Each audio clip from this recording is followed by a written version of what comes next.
कि आपकी सरकार में 2 करोड़ नौकरी की बात की गई थी, बेरोज़गारी है, महँगाई है, तमाम चीज़ें हैं, फिर भी कुछ नहीं कर पा रहे हैं 9 साल से। देखिए, ये निकम्मा विपक्ष है।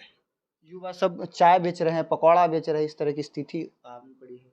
चाय नहीं बेचा जाएगा, पकौड़ा नहीं बेचा जाएगा। ये ज़रूरत नहीं है लोगों का। लोगों की ज़रूरत चाय नहीं है। महँगाई अपने चरम पे है, गैस सिलेंडर का रेट 1200 हो गया है।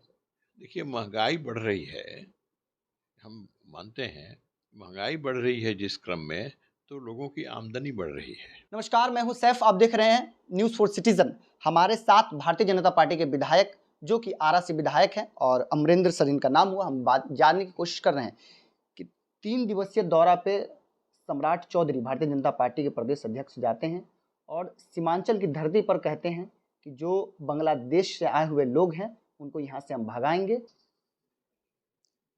देखिए, अब भगाने की बात जहाँ तक है, निश्चित रूप से यह भगाने का काम पहले भी होना चाहिए था, लेकिन हम तो इसे निश्चित रूप से करेंगे। और हम लोगों की कानूनी कार्रवाई तो प्रारंभ हो भी चुकी है 2014 के बाद से ही, और इस हेतु कार्रवाई प्रारंभ है और इन्हें निकाल बाहर करेंगे। यह हमें उम्मीद है कि 2024 के बाद का जो कार्यकाल होगा वो उसमें इसका समाधान हो जाएगा।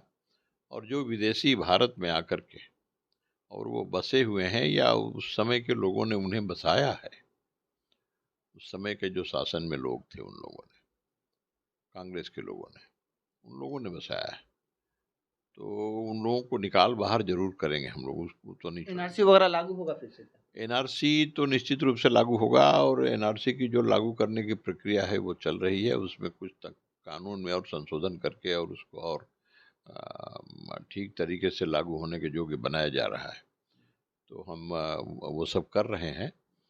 और बिहार में तो निश्चित रूप से देखिए, सीमांचल में, झारखंड में देखिए, पाकुड़ में, संथाल परगना में भयावह स्थिति हो गई है। वहाँ तो विदेशी ही और वो बहुमत में आ गए। तो यानी कई जिलों में, खास करके किशनगंज में, कटिहार में, अररिया में, पूर्णिया में भी वो स्थिति धीरे धीरे हो रही है। लगातार महागठबंधन के लोगों के महागठबंधन की ओर से लगातार निशाना साधा जाता है कि आपकी सरकार में 2 करोड़ नौकरी की बात की गई थी, बेरोज़गारी है, महँगाई है, तमाम चीज़ें हैं, फिर भी कुछ नहीं कर पा रहे हैं 9 साल से। देखिए, ये निकम्मा विपक्ष है। इस विपक्ष के पास अपनी दृष्टि नहीं है और न इनके पास एजेंडा है जनहित की दृष्टि से जो काम करें। तो उन्हें ये सब कहने में कोई गुरेज नहीं करते हैं, इसी प्रकार की बात करेंगे। रोज़गार पे क्या कहें? लेकिन लेकिन करोड़ों लोगों को रोजगार की बात नहीं, रोजगार की बात तो दूर की बात है, रोजगार तो है ही है। रोजगार देने वाले लाखों लोग पैदा किए गए देश में आज। तो इसलिए तो कितने लोग रोजगार पैदा करने वाले हुए और उससे जुड़े लोग, उसमें रोजगार मिला लाखों लोगों को, करोड़ों लोगों को नए नए तरीके से अपनी आमदनी को बढ़ाने का जरिया प्राप्त हुआ। युवा सब चाय बेच रहे हैं, पकौड़ा बेच रहे हैं, इस तरह की स्थिति आनी पड़ी है। चाय नहीं बेचा जाएगा, पकौड़ा नहीं बेचा जाएगा। ये ज़रूरत नहीं है लोगों का। लोगों की ज़रूरत चाय नहीं है, पकौड़ा नहीं है। तो इस ज़रूरत को पूरी करने वाले क्या लोग आगे नहीं आएंगे? और उससे आमदनी नहीं है क्या? वो रोजगार नहीं है क्या? कोई काम छोटा है क्या? काम कोई छोटा नहीं होता है। और ये मानसिकता, जो सामंती मानसिकता वाले जो लोग हैं कांग्रेस में, उन्हें यह सब दिखाई पड़ रहा है कि चाय है, पकौड़ी है, बड़ा छोटा काम है। छोटा काम है तो क्या चाय पकौड़ी कोई कांग्रेसी नहीं खाता? आप देखिए तो कहीं जा कर के बोले चाय पकौड़ी क्यों खा रहे हो, ये तो बहुत छोटी बात है, छोटी चीज़ है, क्यों खाते? ऐसा नहीं है। महँगाई अपने चरम पे है, गैस सिलेंडर का रेट 1200 हो गया है।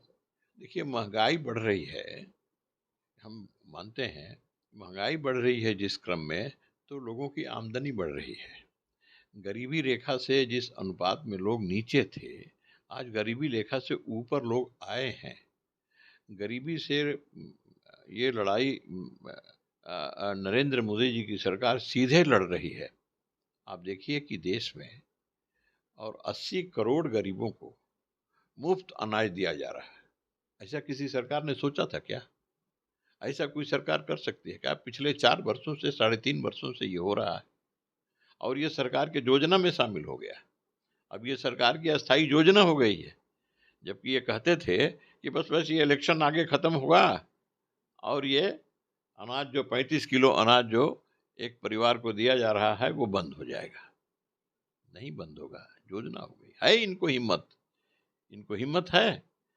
उन्होंने नहीं कहा कभी कि 135 करोड़ लोगों को और 6 महीने के अंदर और सबको उस कोरोना काल में जो महामारी सारी दुनिया जिससे लड़ रही थी, उस समय सबको ये इंजेक्शन दिला दिया, उसका टीका दिला दिया।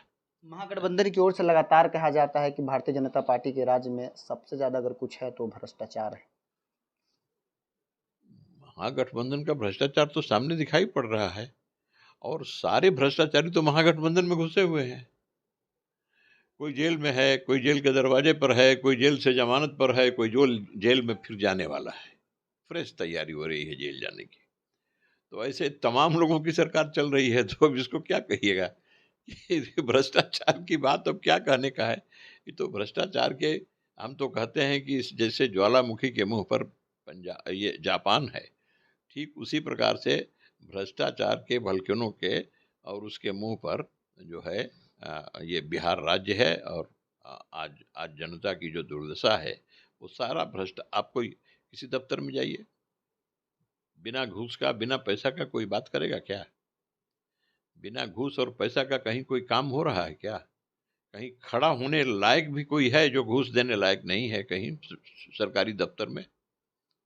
तो भ्रष्टाचार का तो नंगा नाच हो रहा है और समय आने पर देखिएगा इस भ्रष्टाचार के आग में ये सरकार ध्वस्त हो जाएगी, स्वाहा हो जाएगी। चलिए, बहुत बहुत शुक्रिया। तो हमारे साथ भारतीय जनता पार्टी के विधायक अमरेंद्र सर थे। इन्होंने क्या कुछ कहा, आपने तमाम चीज़ों को देखा। यदि आपने हमारे यूट्यूब चैनल को अब तक सब्सक्राइब नहीं किया तो प्लीज़ सब्सक्राइब करें। फेसबुक पेज पर देख रहे हैं तो फॉलो जरूर करें। जब तक के लिए शुक्रिया। जय हिंद।